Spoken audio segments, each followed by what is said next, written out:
ममता बहुत ही सीधी और प्यारी लड़की थी। वहीं सुनील एक सरल और आगे बढ़ने की सोच रखने वाला लड़का। सुनील, बेटा सुनील कहाँ है? अरे जरा एक गिलास पानी तो दे दो। हाँ माँ, अभी आया। क्या माँ, पानी तेरे सर के पास ही तो रखा है। क्या हो गया है, तबीयत खराब है क्या? अरे नहीं नहीं, वो उठने का मन ही नहीं कर रहा था, तो देखा ही नहीं। वैसे क्या कर रहा है? यहाँ बैठना मेरे पास। माँ पढ़ रहा था। वो क्या है ना, नौकरी में तो वक्त नहीं मिलता, अब ऑफिस से घर आकर ही तो वक्त मिलता है। अच्छा ठीक है, पढ़ ले जा बेटा। सुनील पढ़ लिख कर और आगे बढ़ना चाहता था, लेकिन माँ की तबीयत खराब देखकर सोचता है कि शादी ही कर ले। कब तक माँ का ख्याल वो अकेले रख पाएगा? तो एक दिन, माँ, ये ममता है, मैंने इससे शादी कर ली है। तुम्हारी तबीयत भी ठीक नहीं रहती, तो मैंने सोचा शादी कर लेता हूँ। घर संभालने वाली और तुम्हें संभालने वाली कोई आ जाएगी तो अच्छा रहेगा। माँ अचानक से सामने बहू देखकर हैरान रह जाती है। बेटा, ये क्या बात होती है? न बैंड, न बाजा, न दहेज, न शगुन, ऐसा कैसे बहू आ गई? माँ तू तो जानती है, मैं नौकरी के साथ पढ़ाई कर रहा हूँ, तो कहाँ से इतना पैसा बचा पाता कि धूमधाम से शादी करता। वैसे भी माँ, लोग तो आकर खाकर निकल जाएंगे, इसलिए बस वैसे ही। माँ जी, मैं आपका ख्याल रखूंगी। वैसे भी ये आगे की पढ़ाई कर रहे हैं, अच्छा कुछ कर गए तो सबके दिन फिर से अच्छे आ जाएंगी।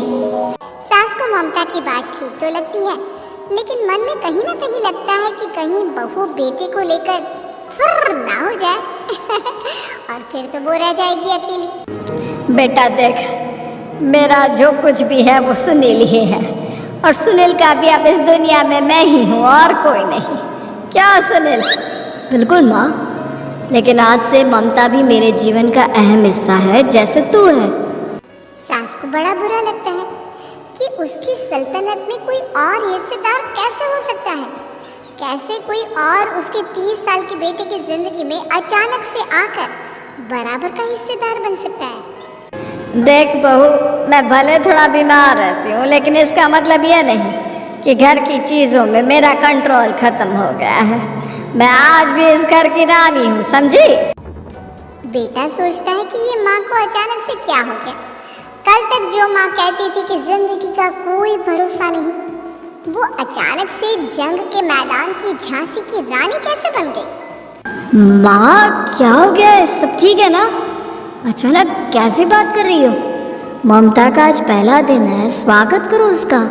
आसपास की आंटियों को बुलाओ, नई दुल्हन की मुंह दिखाई करवाओ। खैर, सास होने का फर्ज निभाती है और बाद में एक सहेली के साथ बाहर निकल जाती है। क्यों नहीं बताया नहीं कि बेटे का ब्याह कर रही हो? वैसे तो सारा दिन हम ही में घुसी रहती हो। अरे मुझे भी तो अभी पता चला, यूं अचानक सर पर लेकर आ गया। कहता है बहू है माँ तुम्हारी। अब इसको भी इतना ही मैं प्यार करता हूँ जितना तुझे करता हूँ। लो जी, ये क्या बात होगी? क्यों इतना प्यार करता है? अरे माँ का प्यार तो ज्यादा होता है। अब उसको तो कोई दूसरा पति मिल सकता है, लेकिन तुम ही बताओ, क्या माँ की ममता किसी और की हो सकती है?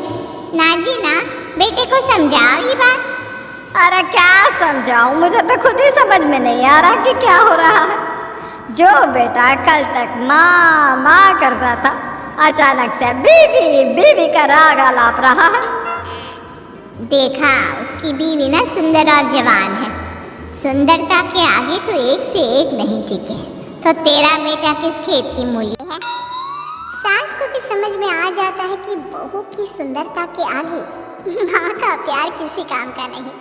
उधर बीवी, ए जी, अम्मा जी सहेलियों को छोड़ने गई थी, अभी तक आई नहीं। हम देख आए क्या?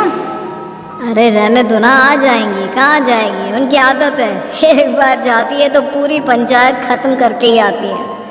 अच्छा ही है, खाना वाना खा कर गई होगी। छोड़ो ना, घूमेगी तो खाना पचेगा, नहीं तो ऐसे ही खाट पकड़ लेगी। बहू भी शांत हो जाती है। उधर सास सोचती है कि आज थोड़ा देर से ही घर जाती हूँ, जब बेटा परेशान होकर ढूंढेगा तब मजा आएगा। बीवी को खुद ही पता चल जाएगा कि माँ के आगे उसकी दाल नहीं गलेगी। लेकिन वहीं दूसरी ओर घर पर ए जी, माँ जी अभी भी नहीं आई। हमको तो घबराहट हो रही है कि क्या करें। जाकर पता करें किसी के घर।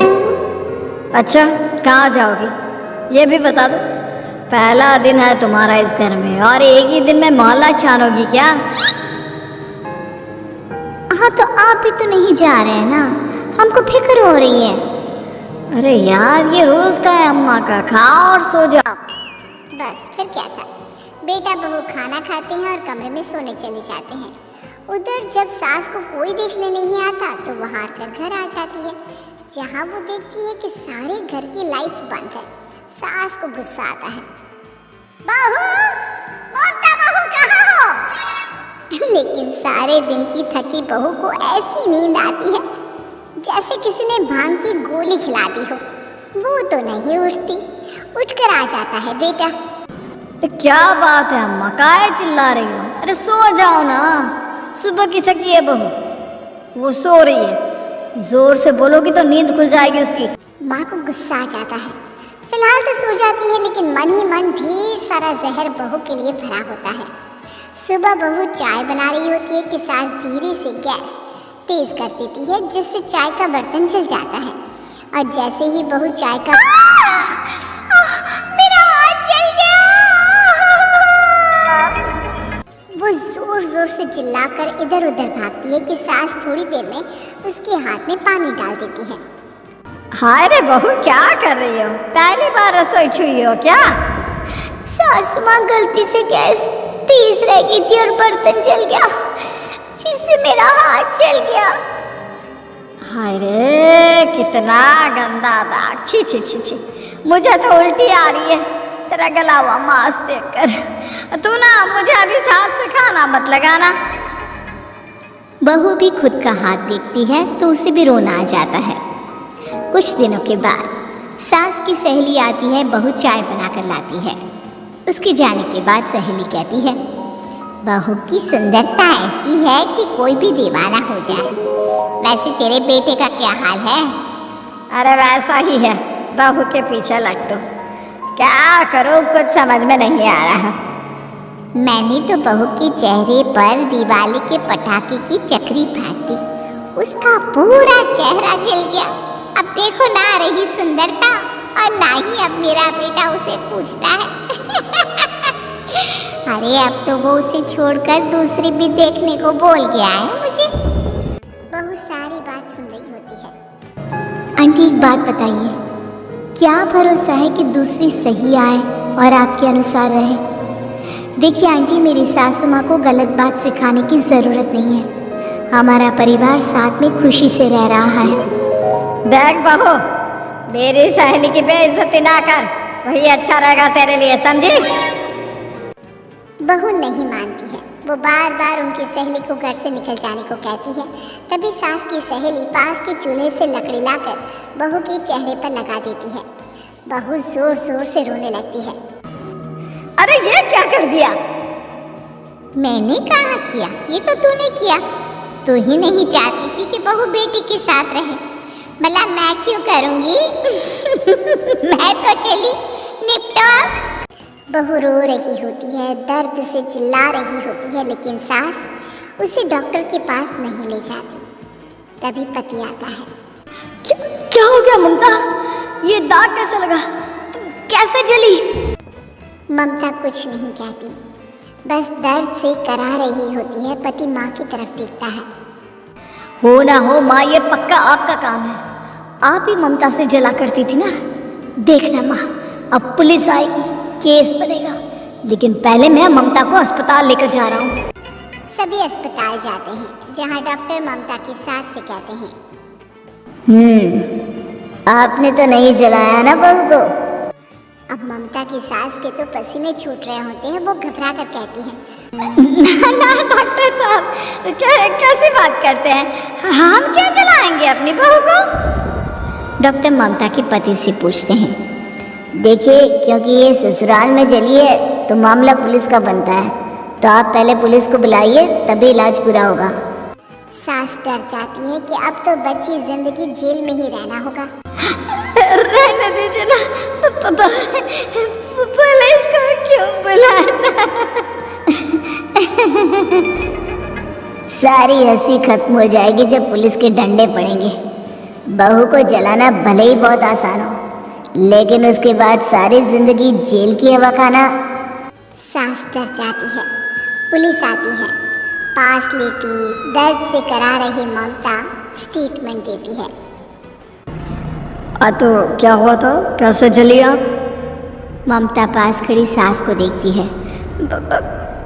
बेटी बताओ कैसे जल गई तुम? ओए काका का किरण वाली शाहरुख, चुप, बिल्कुल चुप। सास चुप। सभी इंतजार करते हैं कि ममता क्या बोलेगी। जी मैं खाना बना रही थी, लकड़ी उड़कर मेरे ऊपर गिर गई और मैं जल गई। सास बहू की बात सुनकर रोने लगती। देखा माँ, कितनी समझदार है ममता। ये चाहती तो, हाँ बेटा, ये चाहती तो मैं आज जेल में होती। मुझे माफ कर दे, मैं आगे से अभी कभी ऐसा नहीं करूँगी। बहू के साथ मिलकर रहूँगी, मुझे माफ कर दे।